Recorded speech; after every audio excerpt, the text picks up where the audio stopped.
Mercredi soir, la procureure de la CPI a interjeté appel de la décision de remettre en liberté Laurent Gbagbo et Charles Blé Goudé. Fatou Bensouda a demandé en urgence le maintien en détention des deux hommes, le temps d'examiner les motivations détaillées des juges concernant l'acquittement. Les 5 juges de la chambre d'appel ont entamé à la mi-journée l'examen des documents transmis par les avocats de Laurent Gbagbo et Charles Blé Goudé. Leur décision devrait être connue assez rapidement. S'ils suivent la requête de la procureure, Laurent Gbagbo et Charles Blé Goudé resteront en détention dans le centre de Scheveningen. A l'inverse, si les 5 juges rejettent cet appel et confirment la remise en liberté, le greffe pourra reprendre son travail pour préparer la logistique de leur libération. La décision, elle, devrait être connue par écrit dans l'après-midi.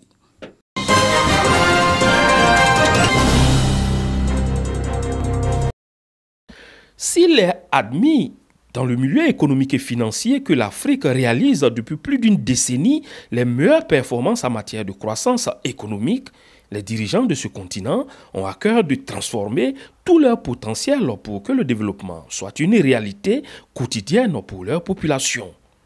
Et une des démarches pour parvenir à ce résultat est la définition d'un cadre de réflexion et de partage d'expériences qui permettrait d'éviter les écueils. La conférence internationale sur l'émergence de l'Afrique, CIEA, est née de cette volonté. Après avoir pris ses marques en 2015 et 2017 au bord de la lagune Ebri en Côte d'Ivoire, c'est la capitale du pays de la Teranga, Dakar, qui accueille la 3e édition de la conférence. Gouvernants africains, experts, partenaires financiers et techniques se donnent rendez-vous à partir de demain autour du thème « Émergence, secteur privé et inclusivité ». Le Premier ministre Amadou Gon Coulibaly participe à ces travaux en tant que représentant du président de la République Alassane Ouattara. Il s'agira d'abord, pendant 2 jours, de renforcer la collaboration entre les structures chargées de conduire les plans d'émergence. Ensuite, faire le point des pays africains sur le chemin de l'émergence. Enfin, identifier les bonnes pratiques et les capitaliser dans une approche d'inclusivité. Car pour les dirigeants africains, le privé doit être la locomotive du développement. À la matière, faut-il le rappeler, le plan national de développement 2016-2020 de 30 000 milliards de francs CFA en Côte d'Ivoire fait du secteur privé le premier bailleur de fonds avec une participation de 60%. Une réalité que le Premier ministre Amadou Gon Coulibaly partagera dans sa communication à la faveur de cette rencontre.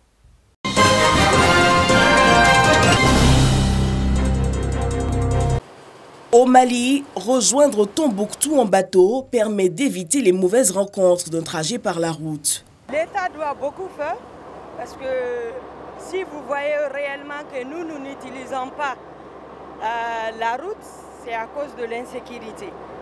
Donc c'est des braquages sur les routes et souvent même les femmes sont confrontées à des cas de viol et des viols collectifs. La route reste encore périlleuse pour ceux qui vont vendre leurs chèvres, moutons ou bœufs.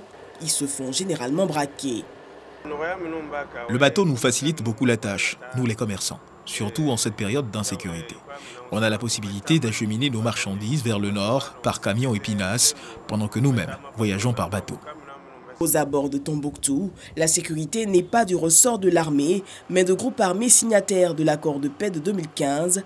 En attendant, le Premier ministre Soumeylou Boubèye Maïga a promis lors d'une récente visite dans la ville le déploiement de 350 membres supplémentaires de forces de sécurité qui devraient intervenir en 2019.